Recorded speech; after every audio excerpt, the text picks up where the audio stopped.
Estou livre, meu. Estou livre, meu. Eu não consigo imitar o Lula, velho. Estou livre, meus companheiros. Bora pro vídeo falar do Lularápio. Pra quem não me conhece, eu sou o Zay e você está no meu canal Fala Zay. Amém! Como é que vão vocês, seguidores do Lula? Todos felizes, todos alegres, vibrando pela vitória do seu ídolo? E de contrapartida, como é que vão vocês que não gostaram dessa decisão? Vai queimar no inferno! Falar de política é um assunto que eu tenho pouca empolgação, mas como a gente vem falando já lá do outro canal, falando política, e a galera pediu, nós vamos comentar sobre a liberdade do maior inocente político brasileiro.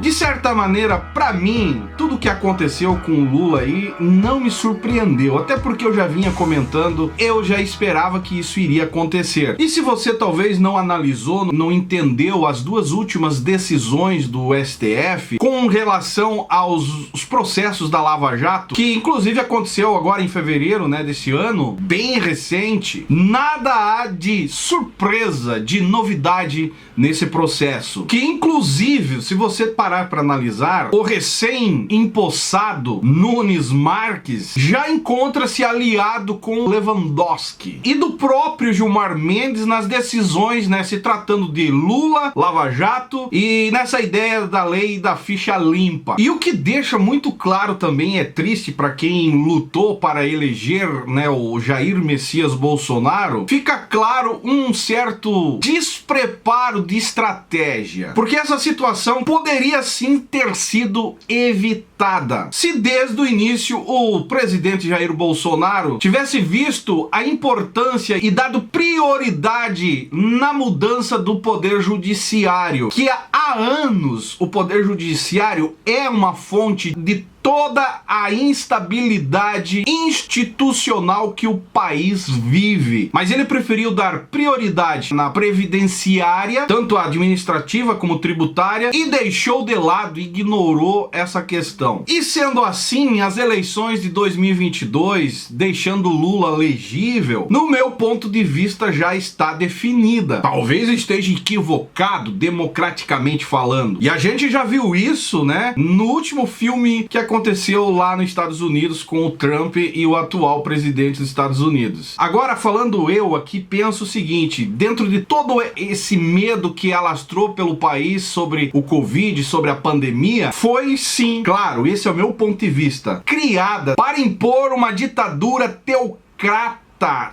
global, meus amigos. Isso é, em todos os países. Dá uma analisada na política global para você entender o que eu estou falando. Eu vou falar um negócio aqui que possa me comprometer, mas a gente, analisando bem os pontos, o STF comanda a fraude eleitoral que existe no nosso país, infelizmente. Agora, o que acontece? Um ladrão surfa na onda pandêmica rumo às eleições fraudulentas, que a gente já sabe aonde vai dar. Se você não concorda com o que eu estou falando, comente aí embaixo, mas até onde eu percebo, dentro da minha leiguice política, eu acredito que o negócio vai ficar roots lá no final. Porque hoje, se você fizer uma análise superficial, você vai ver a inversão de todo o sistema jurídico e eleitoral. Até porque percebe-se que a maioria dos juízes que comandam o regime eleitoral são majoritariamente militantes. E aí eu já vou explicar para você entender a minha lógica aqui. O que vai acontecer? O povo vai votar e aquele voto que não será auditado será baixado como sentença de ato judicial. E qualquer erro vai gerar impugnação de voto, e essa impugnação de voto será, meus amigos, revertida a favor do Lularápio. Até parece que vejo o Lula, né, pegando o celular e dizendo: Barroso,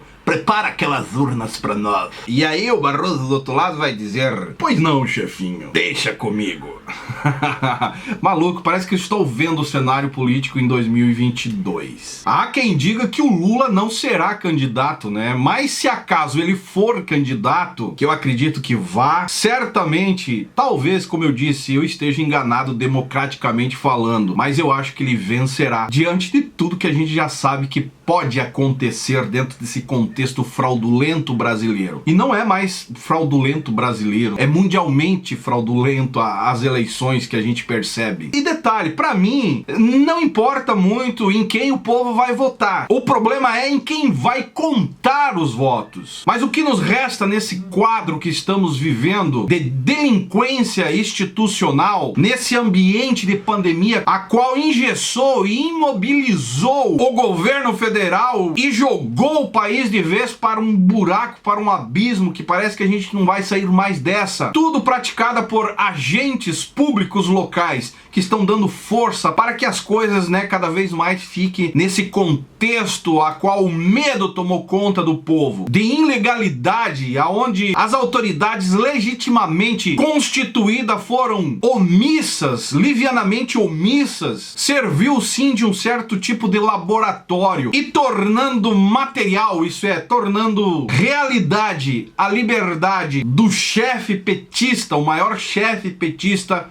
do nosso Brasil. A verdade é, meus amigos, que o rato está solta dessa vez. Eu acho que o negócio simplesmente já estava tudo arquitetado, até porque o Fachin foi beneficiado no cargo pelos petistas, e de repente o cara resolveu ir lá no banheiro, deu aquela pensada e disse, não, após 4 anos eu vou inocentar o rato. E saiu e foi lá e deu a canetada e o povo brasileiro agora está perplexo, pra quem já esperava, óbvio que a coisa não foi surpresa, assim como eu já imaginava. Mas a verdade é que está tudo se preparando para que dias piores virão, com certeza. Se já está ruim, imagina depois de 2022 como será. Só Deus para ter misericórdia das nossas vidas, do povo brasileiro. E eu tenho uma coisa para dizer para você: o poder está no povo. Se você romper esse medo, até porque a própria pandemia trouxe um peso maior, parece que a gente não pode ter mais voz, não pode mais protestar, mas se a gente entender que a força vem do povo, se esses caras estão lá por causa do povo, eu tenho certeza que a gente pode dar uma mudada e uma melhorada. Meus amigos, se nós continuarmos amedrontados, o povo,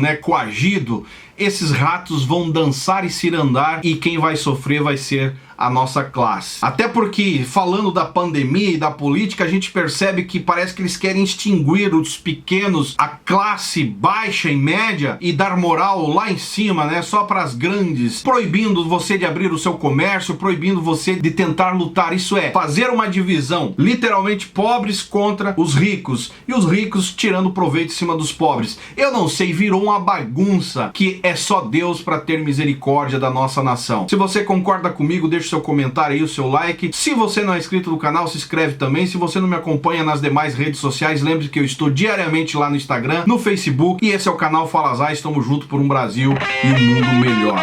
Pelo menos estamos lutando.